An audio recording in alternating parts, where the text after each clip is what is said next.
ഇത്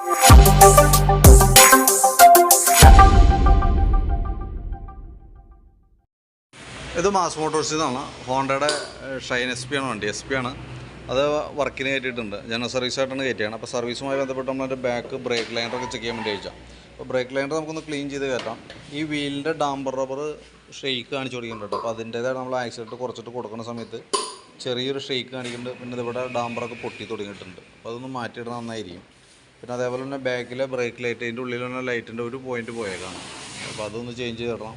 chain lube ചെയ്യണേഴ്സ് പറഞ്ഞിട്ടുണ്ട്. അപ്പോൾ ചെയിൻ ലൂബ് ചെയ്യുന്നുണ്ട് കൂട്ടത്തിൽക്കൂടെ. പിന്നെ അതേപോലെ തന്നെ നമുക്ക് അതിൻ്റെ ഈ എയർ ഫിൽറ്ററും പ്ലഗ് നോക്കുമ്പോഴേ എയർ ഫിൽറ്റർ പ്ലഗ് മാറേണ്ട ഒരു ടൈമിലേക്ക് എത്തിയിട്ടുണ്ട് കേട്ടോ. കാരണം ഏകദേശം ഒരു നല്ല രീതിയിലുള്ള ഒരു ബ്ലോക്കേജ് കാണിച്ചു തുടങ്ങിയിട്ടുണ്ട്. സ്പാർക്ക് പ്ലഗിൻ്റെ ഭാഗമായാലും പോയിൻ്റ് ഒരുവിധം ആയിട്ടുണ്ട് കേട്ടോ. അപ്പോൾ മാറ്റിയിട്ടാണെങ്കിൽ അതായിരിക്കും കുറച്ചുകൂടി ബെറ്റർ. പിന്നെ ബാറ്ററി നമുക്ക് വണ്ടി വന്നപ്പോൾ ഉള്ള ബാറ്ററിയാണ്, ആമറോണിൻ്റെ ബാറ്ററിയാണ്. വോൾട്ട് ബേസിൽ വെച്ച് നോക്കുമ്പോൾ നമുക്ക് 13 വോൾട്ട് വരെ കിട്ടണുണ്ട്. അപ്പോൾ ഞാൻ ബാറ്ററിയും കൂടി ഒന്ന് ടെസ്റ്റ് ചെയ്ത് നോക്കുന്നുണ്ട്, ബാറ്ററിയുടെ കറക്റ്റ് സ്റ്റാറ്റസ് അറിയാനായിട്ട്.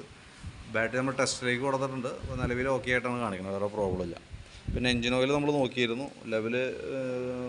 ലെവലൊക്കെ ഉണ്ട്. അതേപോലെ തന്നെ എഞ്ചിൻ ഓയിലായാലും നല്ല ഓയിലാണ് കിടക്കുന്നത് കേട്ടോ. പിന്നെ ഫ്രണ്ട് ബ്രേക്ക് സൈഡ് നമ്മൾ ചെക്ക് ചെയ്യുന്ന സമയത്ത് ബ്രേക്ക് പാഡൊക്കെ അത്യാവശ്യം ഉപയോഗിക്കാനുണ്ട്. ബ്രേക്കിൻ്റെ ഈ റബ്ബർ ബൂട്ടുകളൊക്കെ ഒന്ന് ചെറിയ ഇങ്ങനെ വികസിച്ച് തുടങ്ങിയിട്ടുണ്ട്. അപ്പോൾ അതൊന്ന് ചേഞ്ച് ചെയ്തിട്ടേക്കാം. പിന്നെ ഈ ആക്സിലേറ്ററിൻ്റെ ഈ കേബിൾ ഈ സൈഡ് നോക്കുമ്പോൾ തുരുമ്പൊക്കെ പിടിച്ചു തുടങ്ങിയിട്ടുണ്ട്. അതിൻ്റെ ഉള്ളിൽ ഔട്ടറിൽ തുരുമ്പ് പിടിച്ചേക്കണതാണ്. അതേപോലെ തന്നെ ആക്സിലേറ്ററിന് പ്ലേയും തീരെ കുറവായിട്ട് കാണുന്നുണ്ട്. അപ്പോൾ എനിക്ക് തോന്നുന്നു അത് പറ്റുന്നിട്ട് അത് മാറ്റിയിടാണെങ്കിൽ അതായിരിക്കും സേഫ്. അത് അഡ്ജസ്റ്റ് ചെയ്താലും ഈ പറഞ്ഞ രീതിയുടെ ഈ പ്രോബ്ലം ഉള്ളതുകൊണ്ട് വീണ്ടും പെട്ടെന്ന് വലിയാനുള്ള സാധ്യത കൂടുതലാണ് കേട്ടോ. അപ്പോൾ നോക്കിയിട്ടൊന്ന് പറഞ്ഞാൽ മതി, അതനുസരിച്ച് ചെയ്യാം കേട്ടോ. പിന്നെ ബാക്കിയത്തെ സർവീസുമായി റിലേറ്റഡ് ആയിട്ടുള്ള കംപ്ലൈൻ്റ് ഉള്ളൂ, അത് നമ്മൾ കൂട്ടത്തിൽ കൂടെ ചെയ്തു പോകുന്നുണ്ട്. സ്വിച്ചുകൾ, ലൈറ്റ് ഐറ്റംസ്, അതിനോടനുബന്ധിച്ച് വേണ്ട ഭാഗങ്ങളൊക്കെ. അപ്പോൾ ഞാൻ അതിൻ്റെ ഏകദേശം ഒരു എസ്റ്റിമേറ്റ് കൂടി നോക്കിയിട്ട് പറയാം. അതനുസരിച്ചിട്ടൊന്ന് റിപ്ലൈ ചെയ്താൽ മതി, അതനുസരിച്ച് വർക്ക് കംപ്ലീറ്റ് ചെയ്യാം കേട്ടോ.